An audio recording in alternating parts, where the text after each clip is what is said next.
జనసేన ఆవిర్భావ దినోత్సవ వేడుకలు ఏ విధంగా జరుగుతాయి అన్నది రాష్ట్రమే కాదు దేశమంతా కూడా పిఠాపురం వైపు చూసే విధంగా ఈ సభా వేదిక అంతా కూడా సిద్ధమైంది.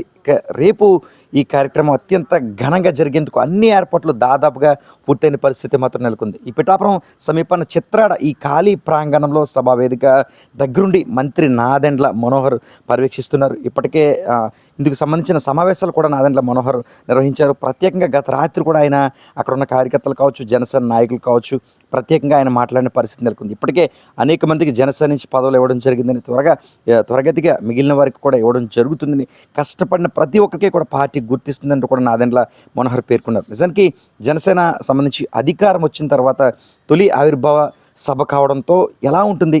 నిజానికి AP deputy CM Pawan Kalyan మంచి హోదాలో ఉన్నారు, దేశ స్థాయిలో మంచి గుర్తింపు పొందిన నేతగా ఉన్నారు. ఇలాంటి తరుణంలో ఆయన ఏం మాట్లాడతారు, ఆయన ప్రసంగంలో ఏముంటుంది అన్నది కూడా ఒక చర్చగా, ఒక ఇంట్రెస్ట్గా కూడా ప్రజలు ఎదురు చూస్తున్న పరిస్థితి నెలకొంది. నిజానికి చిత్రాడ ఖాళీ ప్రాంగణం పెద్ద ఎత్తున వేదికగా మారిందని కూడా చెప్పుకోవచ్చు. పోలీసు యంత్రాంగం అంతా కూడా, అంటే జిల్లా పోలీసు బాస్తో పాటు పోలీసులు అక్కడికి చేరుకున్నారు. ఈ ఆవిర్భావ దినోత్సవాలకు సంబంధించి శుక్రవారం 3:30 ఈ ఆవిర్భావ దినోత్సవ వేడుకలు ప్రారంభమవుతాయని ఈ నాదెండ్ల మనోహర్ తెలియజేశారు. 1600 మంది పోలీసులు భారీగా బందోబస్తులు ఏర్పాటు చేశామన్నారు. పెద్ద ఎత్తున వచ్చే జన సైనికులు కావచ్చు, అభిమానులు కావచ్చు, వారందరికీ కూడా దాదాపుగా ఆహారం, మంచినీరు అందరికీ అందేలా చర్యలు చేపట్టామని చెప్పారు. స్థల ప్రాంగణంలో 12 అంబులెన్సులు, మెడికల్ బృందాలు సిద్ధం చేశామన్నారు. మహిళలకు ప్రత్యేక గ్యాలరీలు, సౌకర్యాలు ఏర్పాటు చేసినట్లు తెలిపారు. ఇప్పటికే గత 4 రోజులుగా ఎస్పీ అదే ప్రాంతంలో ఉన్న పరిస్థితి నెలకొంది. ఎప్పటికప్పుడు ప్రత్యేకంగా పర్యవేక్షిస్తున్నారు. నిజానికి అతిపెద్ద భారీ బహిరంగ సభ కావడం, పవన్ కళ్యాణ్తో పాటు అతిరథ మహానుభావులు, పెద్ద ఎత్తున జాతీయ స్థాయి నేతలు కూడా హాజరయ్యే అవకాశం ఉన్న నేపథ్యంలో, ముఖ్యంగా ఈ అభిమానులు ఇతర దేశాల్లో, ఇతర ప్రాంతాల్లో స్థిరపడిన వారు కూడా పెద్ద ఎత్తున చేరుకుంటున్న నేపథ్యంలో ఈ ప్రాంగణం అంతా కూడా సంసిద్ధం చేస్తున్న పరిస్థితి మాత్రం నెలకొంది. కళ్ళు చెదిరిపోయే మిరుమిట్లు కమ్మే విద్యుత్ కాంతులు ఉండడం ఈ ప్రాంతం అంతా కూడా పూర్తిగా ఆకట్టుకుంటున్న పరిస్థితి నెలకొంది. మరోపక్క పవన్ కళ్యాణ్ బ్యానర్స్ తనదైన శైలిలో ప్రత్యేకంగా ఆకట్టుకుంటున్న పరిస్థితి నెలకొంది. గతంలో ఎన్నడూ లేని విధంగా పవన్ కళ్యాణ్ బ్యానర్లు ఈసారి ఏర్పాటు చేశారు. ఈ నేపథ్యంలో ఈ సభా ప్రాంగణానికి సంబంధించి మహిళలకు సంబంధించిన గ్యాలరీలు కావచ్చు, వీర మహిళలు, జనసేనకి సంబంధించి వీర మహిళలు కావచ్చు, వారికి ప్రత్యేక గ్యాలరీలు కూడా ఏర్పాటు చేశారు. అయితే ఈ సభకైతే దాదాపుగా అంతా కూడా పూర్తిగా సిద్ధమైన పరిస్థితి మాత్రం నెలకొన్నాయి. పవన్ కళ్యాణ్తో పాటు నాగేంద్ర బాబు, ఇలా పెద్ద ఎత్తున సినీ ప్రముఖులతో పాటు జనసేనకు సంబంధించిన మంత్రులు, ఎమ్మెల్యేలు, ఎంపీలంతా కూడా ఈ ప్రాంతానికి చేరుకోనున్నారు.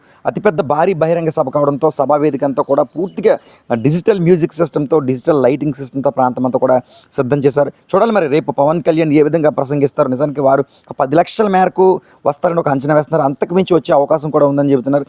ఇప్పటికే ఏదైతే ఈ పిఠాపురంకి సంబంధించి జాతీయ రహదారి ఉందో, రేపు శుక్రవారం మాత్రం ఖచ్చితంగా ఈ కత్తిపూడి నుంచి కాకినాడ వెళ్ళే రహదారిని రోడ్ మళ్లించుతున్నారు. ఎందుకంటే ట్రాఫిక్ భారీగా సమస్య వచ్చే నేపథ్యంలో బస్సులన్నీ కూడా ఇటు ప్రతిపాడు నుంచి కాకినాడ వెళ్ళే విధంగా కూడా రూట్ మ్యాప్ చేస్తున్న పరిస్థితులు అయితే మాత్రం కనిపిస్తున్నాయి. మొత్తానికి పవన్ బహిరంగ సభ దేశమంతా చూసే విధంగా ఏర్పాట్లు జరుగుతున్నాయి. కొంతమంది అభిమానులు కూడా ఉన్నారు, జనసైనికులు, వారితో మాట్లాడుతున్నారు. ఏం మాట్లాడుతున్నారో కూడా చూద్దాం.